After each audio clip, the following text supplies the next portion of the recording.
good afternoon, good day, what's up mga boss? In this video, pag-uusapan natin kung may kita ba talaga dito sa backyard na pagbababuyan. Kita natin yung baboy natin dyan, meron tayong tatlong inahin. Yung isa hindi pa nabenta yung anak, itong dalawa nabenta na. So yung isa 10, itong isa 7. So 17 yung minus sa dalawa sa nagpaano, yung sa lalaki nagpahabal, o sa Tagalog pa yung may-ari ng taga-bulugan. So yun, binawasan ng dalawa. So ang binenta ko sa akin is 10 lang, iniwanan ko yung 5. So ngayon nandito yung listahan natin mga boss.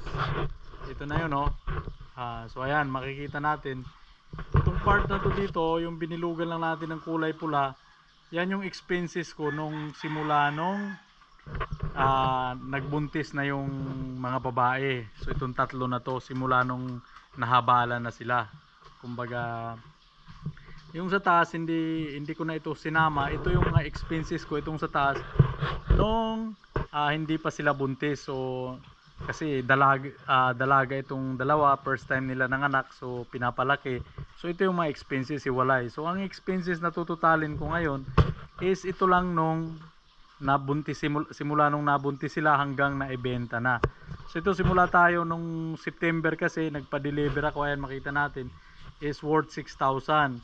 Sinunda naman ng October kasi laging tig-3 sako yung delivery ko, 6,000 din. Tapos November, ayan naka 5,900, may kunting ano na dito. Tapos December 3,300. Tapos nung nagkaanak na, ito na yung super biig na pinakain natin. Tapos may kunting gamot, ayan 150. Actually wala pang wala pang vitamins, hindi ko binitamins ng mga time na yon. Ngayon meron na. So total, nagtutotal siya ng 22,030 pesos mga boss, no? Yung total ng expenses. So dito hindi kasama yung tubig saka yung pailaw, may kunting pailaw, kuryente. So maliit lang naman yon. Pagpalagay natin within 4 months o 5 months, siguro mga, let's say na meron din tayo sa kuryente sa katubig na mga 500 din. So 100 isang buwan. Tapos nung nanganak na nga mga boss, si isa is 10, tapos ito di 7, itong sa isa 12 naman.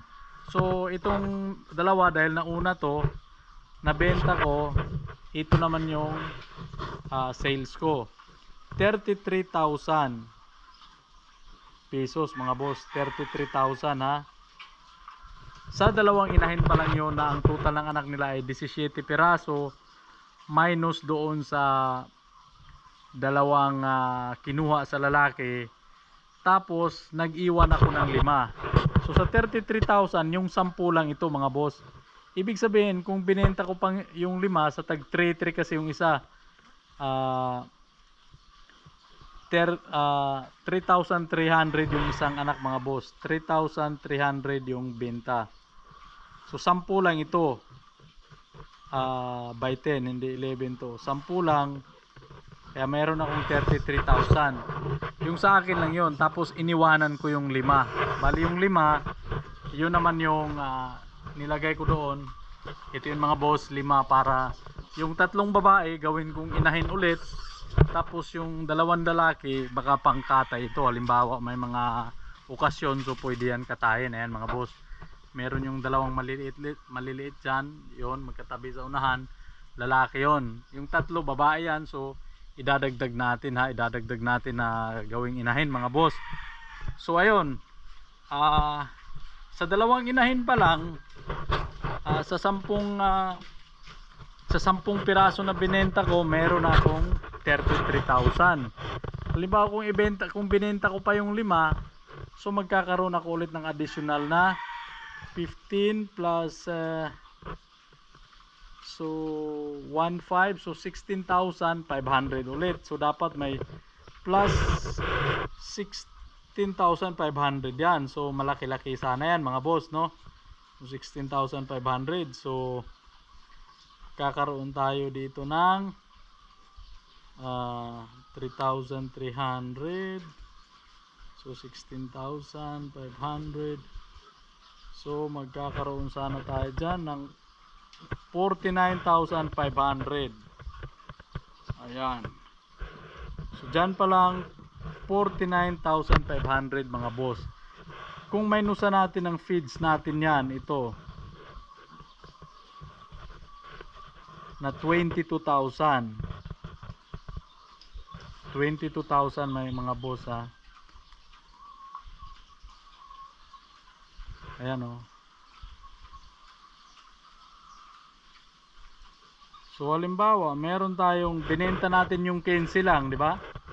Yung 15 talaga binenta natin 15 by 3,300. Ayan. 15 times 3,300.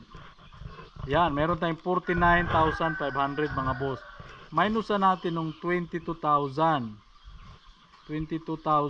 Halimbawa, sarado lang. Kunti lang naman. Okay, sorry. 49,500 minus 22,000. Yan lang. So magkakaroon tayo ng 27 na remaining. Sorry. So may 27,000 tayo. 27,000 pesos mga boss. Sa dalawang inahin pa lang yun, no? Sa dalawang inahin. So hindi kasama dyan itong sa isang inahin. So sa isang inahin naman natin, ito na 12 piraso, kung may ginastos ako dyan na halimbawa nung nanganak siya, within 1 month gumastos ako ng isang sako na feeds, isa't kalahati pala. So kahit papaano mga boss, meron pa rin tayong kinita, no? Medyo malaki-laki yung kinita, pero hindi natin sinama doon yung ating gastos nung pinapalaki pa lang natin sila. Halimbawa nung binili natin sila halimbawa 3,300 din yung biik, tapos pinalaki natin sila ng 7 months. So yung expenses natin doon hindi na natin sinama yon. So yung tinuta lang natin is yung expenses na simula nung nabuntis sila hanggang sa manganak. So ayun mga boss, sana may natutunan kayo sa video na to. Kung gusto nyo ring mag backyard farming, kailangan lang na medyo may alam tayo kahit papano. Itong sa akin naman is nagsisimula pa lang, so marami pa rin akong sinisearch sa YouTube. So sa YouTube naman marami tayong makikita na mga turo doon. So sa internet pala marami tayong makukuha ng mga turo mga boss. So ayun lang mga boss, happy farming and God bless Happy farming and God bless everyone.